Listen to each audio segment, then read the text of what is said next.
नुकत्याच संपलेल्या नागपूरच्या अधिवेशनामध्ये मराठा आरक्षणासंदर्भात जी गंभीर चर्चा सर्वपक्षीय आमदारांनी केली तिला उत्तर देताना राज्याचे मुख्यमंत्री एकनाथराव शिंदेसाहेब यांनी न्यायमूर्ती संदीप शिंदे ही कमिटीची नेमणूक केल्यानंतर मराठवाड्यामध्ये आणि महाराष्ट्रामध्ये 54 लाख कुणबी नोंदी सापडल्या अशा प्रकारचं वक्तव्य त्या ठिकाणी केलं होतं। आणि त्यावेळेसपासून आम्ही सातत्यानं राज्य सरकारकडे मागणी करत होतो, हा 54 लाखाचा आकडा आपण आणलाय कुठून, याची जिल्हावाईज तालुकावाईज संख्या आपण जाहीर करा। परंतु राज्य सरकार ती संख्या जाहीर करत नव्हतं आणि सातत्यानं माननीय मुख्यमंत्री, दोन्ही उपमुख्यमंत्री गिरीश महाजन असतील, शंभूराजे देसाई असतील किंवा छगन भुजबळ असतील आणि इतर ओबीसी नेते हे मराठ्यांच्या 54 लाख नोंदी मिळाल्या, त्यामुळे मराठ्यांचं कुणबीकरण मोठ्या प्रमाणात होत आहे अशा पद्धतीचा आरोप एकीकडे करत होते। आणि मराठा समाजामध्ये संभ्रमावस्था होती की या 54 लाख नोंदी आल्यात कुठून।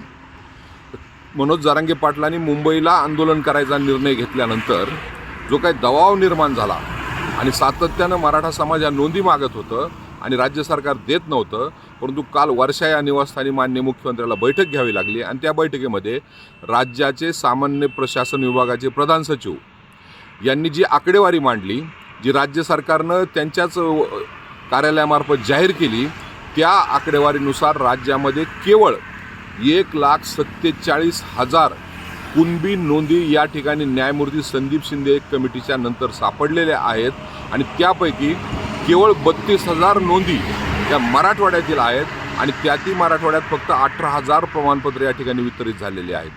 ही वस्तुस्थिती राज्य सरकारच्या सामान्य प्रशासन विभागानंच माननीय मुख्यमंत्र्यांसमोर मांडली आणि सगळी वस्तुस्थिती या ठिकाणी क्लिअर केली। म्हणजे केवळ न्यायमूर्ती शिंदे समिती नेमल्यानंतर 1,47,000 नोंदी या राज्यामध्ये आहेत। मग प्रश्न असा पडतो की सातत्यानं माननीय मुख्यमंत्री सभागृहात, सभागृहाच्या बाहेर आणि मंत्रिमंडळाचे सदस्य का बोलत आहेत आणि मराठा समाजासाठी आम्ही खूप काय केलं असा आव का आणत होते एकीकडं, आणि दुसरीकडं ओबीसी समाज आणि मराठा समाज यामध्ये एक तेढ निर्माण झाली पाहिजे। मोठ्या प्रमाणावर आम्ही प्रमाणपत्र वाटले, त्यामुळं मराठ्यांचं कुणबीकरण होतंय म्हणून मराठा आणि ओबीसी वाद पेटत होते, परंतु कालच्या उत्तराने हे सगळं संपलंय। म्हणून हे काही 1,47,000 केवळ नोंदी सापडल्यात, याची जबाबदारी घेऊन 54 लाख हा जो काही खोटा आकडा या ठिकाणी माननीय मुख्यमंत्री सांगत होते त्याची जबाबदारी घेऊन या राज्याचे मुख्यमंत्री आणि ज्या ज्या मंत्र्यांनी हे सांगितलंय ते राजीनामा देणार का, हा खरा प्रश्न आहे। आणि मराठा समाजाची फसवणूक थांबवणार का।